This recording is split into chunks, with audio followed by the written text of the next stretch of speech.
وہ پستے رہیں گے گلیوں کے اندر، لوگ بھوکے مر رہے ہیں. اس لیے میں تو بات چیت کے ماحول کا حامی ہوں.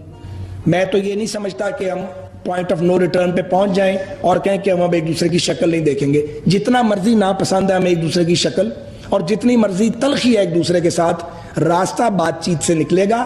لیکن اس کے لیے ماحول بنانا پڑے گا، اور ماحول سب سے پہلے اس کو بنانا پڑے گا جو زیادتی کرتا ہے، جو بھی ہم میں سے کرتا ہے، جو جھوٹ بولتا ہے، جو انٹریگ کرتا ہے. اس طرح نہیں ہوتا کہ پہلے کسی کو رگڑو، رگیدو، ریاستی ادارے مل کے تو وہ ان کو خراب کرے، ایک منتخب حکومت کو گرا دو سازش کے ذریعے جس میں اسٹیبلشمنٹ کے افسران بھی موجود ہوں، صحافی بھی بعض موجود ہوں، اور ایک بینیفیشری بن جائے ایک پارٹی، اس کو امپوز کر دو، چلتے ہوئے ملک کو خراب کر دو، جیلوں میں ڈال دو، ان کے گھر والوں کو ان کو مینٹل ٹارچر کرو، ملک کی اکانومی کا ستیہ ناش کر دو.